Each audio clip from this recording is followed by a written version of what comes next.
Bienvenue dans ce podcast, je suis Alain Bereau, coach en nutrition, formé à la nutrithérapie et au profilage alimentaire. Dans cet épisode, je vais vous parler des protéines. On va voir les rôles, les sources et les dosages. C'est parti. Alors ici, 3 rôles. Structurels, parce que les protéines permettent de produire les tissus, organes, muscles, tendons, ongles, etc. Rôle fonctionnel pour tout ce qui est enzymes, hormones, dont l'insuline, les anticorps, les transporteurs, les récepteurs, les antibactériens, etc. Alors il y a aussi certaines fonctions qui sont possibles quand la protéine s'allie avec des minéraux ou des glucides. Et alors elle peut aussi servir de carburant alternatif face au glucose et aux acides gras. Donc les protéines sont dégradées en fait en acides aminés. Donc on va consommer des produits qui vont contenir des protéines. Nos enzymes vont les dégrader au niveau du système digestif en acides aminés. Et donc, suite à ça, eh bien, il va y avoir une recombinaison des acides aminés pour pouvoir avoir des actions bien spécifiques par rapport aux besoins de l'organisme. Donc, chaque forme de protéine qui sera fabriquée aura une action bien précise. Et en fait, si vous voulez, les protéines fonctionnent avec une relation clé-serrure, c'est-à-dire qu'elles ne pourront pas aller n'importe où. Elles vont vraiment aller se bloquer là où elles doivent se bloquer pour réaliser une action précise. Alors, au niveau des acides aminés, on a 10 essentiels, 7 conditionnements essentiels et 5 non essentiels qui sont donc suffisamment créés par l'organisme. Au niveau des sources, alors on va parler d'abord des protéines animales. Elles ont la particularité de contenir tous les acides aminés essentiels. Maintenant, il faut toujours peser le pour et le contre, les avantages, les inconvénients de certains aliments. On va ici en décrire quelques-uns. Donc, les produits animaux, on va parler principalement des viandes. Généralement, ils sont plus riches en graisses saturées, alors que c'est vraiment les moins intéressantes pour la santé, parce qu'elles sont pro-inflammatoires, elles sont vasoconstrictrices, donc ça va limiter la circulation, et ça va augmenter le risque cardiovasculaire. Elles sont plus riches en acides aminés de type leucine, donc c'est un acide aminé qui, en fait, s'il est en excès, il va favoriser l'activation de l'inflammation.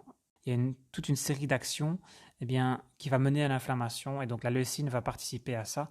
Donc c'est plutôt négatif quand on consomme trop de leucine.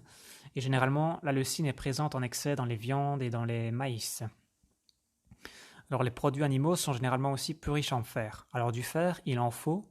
Donc je reviendrai. Donc les produits animaux sont plus riches en fer, donc le fer c'est bien, mais pas trop ni trop peu. Donc s'il y a un excès de fer, ça va avoir un effet pro-oxydant, pro-inflammatoire, ça va favoriser les proliférations des virus, bactéries, champignons ou voire cellules cancéreuses. Donc le fer, il faut faire attention à ne pas en surconsommer. Donc déjà, si on est un homme, qu'on ne perd pas de sang, ça n'a pas de sens de consommer de la viande rouge tous les jours, par exemple. C'est pareil pour une femme ménopausée. Maintenant, quelqu'un qui perd du sang ou qui est en croissance, c'est différent. Là, le fer sera le bienvenu via les produits animaux. On parle bien ici de sources alimentaires et pas de compléments. Donc, les viandes sont aussi malheureusement de plus en plus riches en polluants et en fait, les polluants sont bloqués dans les graisses. Tout ce qui est polluant, perturbateur endocrinien, c'est liposoluble, ça va aller se stocker dans les graisses et ça va rester coincé là. C'est pareil pour nous en tant qu'humains, mais c'est aussi pareil pour les animaux. Donc voilà, s'ils consomment des aliments OGM, pollués, qui sont vaccinés, qui ont des médicaments, eh bien, il peut y avoir des résidus. Et il faut faire attention à ça parce que la cuisson n'élimine pas tout. On peut aussi rajouter que les produits animaux, généralement, sont trop cuits. On pense au barbecue. Il faut faire attention à ça, en fait, parce que les produits animaux qui sont trop cuits, à partir du moment où vous avez du bruni ou du noirci sur le contour de l'aliment, ça, c'est des molécules de Maillard qui sont difficilement éliminées par l'organisme. C'est très, très problématique parce que ça peut vraiment remonter jusque dans le cerveau et favoriser les pathologies neurodégénératives. Moi, je vous conseille de favoriser les cuissons douces. Et si occasionnellement vous avez des aliments un peu trop brûlés, alors découpez le côté brûlé pour éviter de le consommer. Et donc l'excès de produits animaux peut aussi avoir un impact négatif sur la flore intestinale. Alors la flore, on sait que c'est très important de l'avoir bien équilibrée. Trop de produits animaux la déséquilibrent dans le mauvais sens Et donc ça va augmenter les fringales, ça va augmenter tout un tas de conséquences derrière. Ça peut augmenter de l'inflammation, ça peut augmenter le risque de perméabilité intestinale, ce qui peut engendrer des intolérances ou des allergies par la suite. Avoir une bonne flore intestinale, c'est quand même important. Alors je ne dis pas ici qu'il ne faut pas consommer de produits animaux, je ne dis pas que si vous en consommez, tous ces problèmes vont se produire. Ici on parle de manière générale, ce qui a été démontré scientifiquement, mais bien entendu c'est la quantité et la qualité qui va faire en sorte que vous allez plus ou moins augmenter ou diminuer ces risques. Un cas n'est pas l'autre, un aliment n'est pas l'autre, mais ici on va parler de manière générale. Alors les avantages des produits animaux, c'est que l'on trouve du zinc qui est plus assimilable que le zinc présent dans les végétaux, et on retrouve la fameuse vitamine B12, cette vitamine qui n'est assimilable que par les produits animaux. Donc les personnes qui ne consomment pas de produits animaux doivent se complémenter en B12. Même si vous voyez de la B12 dans des aliments comme dans la spiruline, eh bien sachez qu'elle n'est pas assimilée. Ensuite, au niveau des protéines végétales, alors on peut en retrouver dans les oléagineux, les céréales, les légumineuses et les graines. Dans ces aliments, on n'a pas tous les acides aminés essentiels ensemble. Donc c'est là qu'il est important de fusionner certains aliments. Généralement, on peut remarquer dans certains pays l'association des céréales avec des légumineuses, comme le riz, les pois chiches. Maintenant, ça ne doit pas nécessairement être au même repas que l'association doit être faite, mais on va dire au cours de la journée, ce serait l'idéal d'avoir au moins les deux aliments végétaux pour dire d'avoir les acides aminés essentiels. Même si voilà, ça ne va pas créer une carence du jour au lendemain, il y a quand même des végétaux qui contiennent tous les acides aminés essentiels. On a les graines de chia, le quinoa, l'amarante et le soja.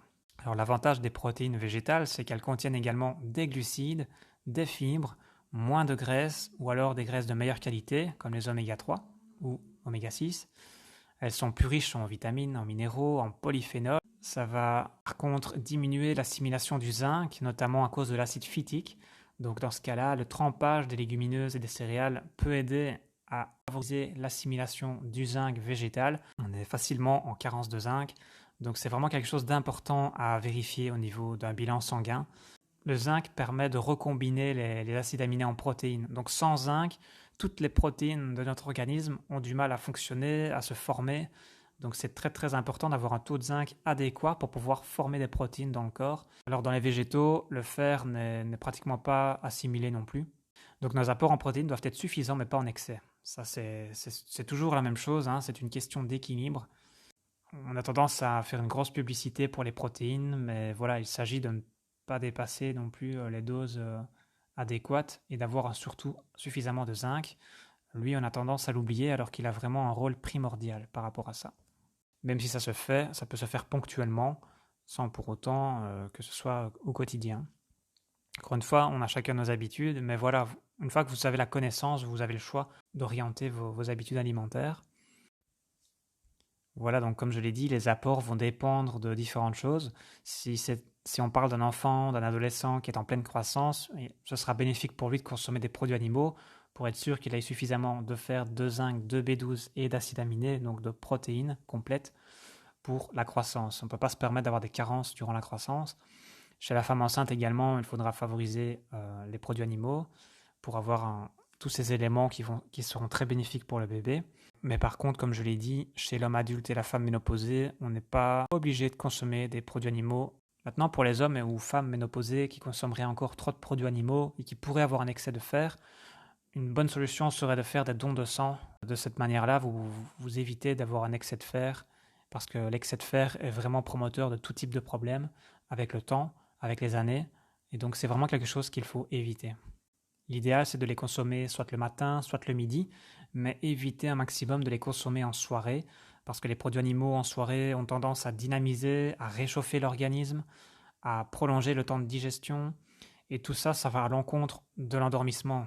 Généralement, en fin de journée, on doit calmer l'activité, on doit calmer la digestion, on doit laisser le corps se refroidir et amener à avoir un sommeil réparateur complet.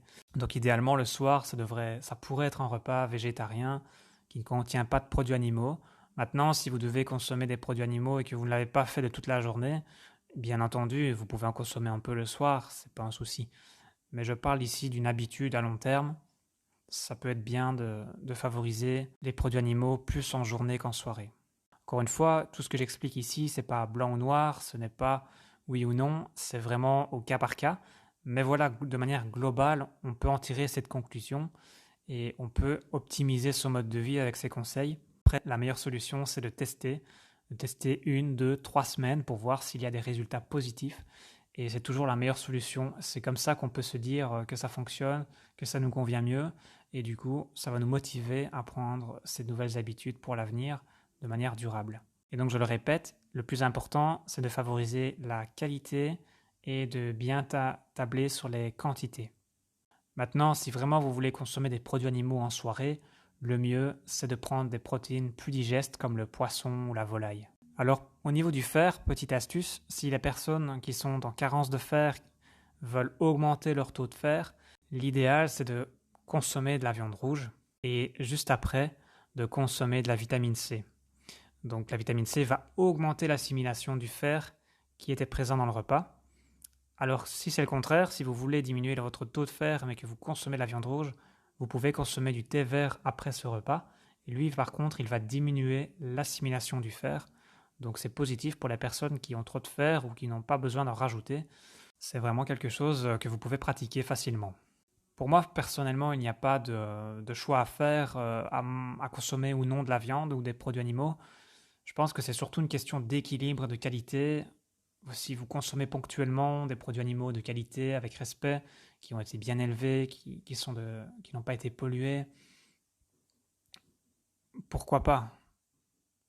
Ils ont leurs avantages, les protéines végétales ont leurs avantages également. Tout est une question de qualité et de quantité, je le redis. Si vous en consommez ponctuellement, vous diminuerez beaucoup la source de...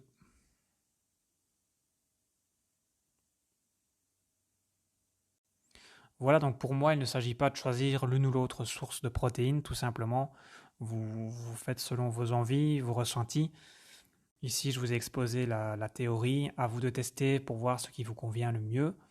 En tous les cas, au niveau du fer, je vous déconseille de le prendre en complément, parce que le fer tout seul, ou parfois même accompagné de vitamines, ne va pas être positif en fait. Si vous voulez, le fer, c'est quelque chose qui est assez agressif pour l'organisme. On l'a dit, en excès, il peut créer pas mal de problèmes. Le fer, il est dans un circuit assez protégé, assez fermé dans l'organisme. Il est au cœur des globules blancs pour sécréter les substances corrosives pour attaquer l'intrus. Donc c'est un petit peu la munition des globules blancs, si on veut. Maintenant, si vous prenez un complément en fer, il va se retrouver tout seul dans l'organisme, et là, il peut faire des dégâts. Donc c'est pour ça que lorsqu'on parle de fer, d'un manque de fer, la meilleure source reste les protéines animales, les viandes rouges principalement. Maintenant, si vous souhaitez vous complémenter en fer parce que vous êtes vegan, alors demandez conseil à un professionnel pour bien choisir le complément et le prendre correctement pour éviter un maximum les soucis qui peuvent arriver avec. Alors pour ce qui est des dosages, on va tourner aux alentours des 1 g de protéines pour 1 kg de poids de corps. Parfois plus, parfois moins, cela va dépendre aussi de la masse musculaire, mais globalement, on est vraiment dans cette eau-là. Voilà, merci pour votre écoute, c'est tout pour cet audio, j'espère que ça vous a plu. N'hésitez pas à liker ou à partager ce contenu. Et si vous souhaitez me contacter pour en savoir plus ou pour vérifier un petit peu ce que je fais comme activité, ou pour vous procurer mon e-book gratuit, vous pouvez aller sur www.alainbureau.be. Merci à vous et à bientôt.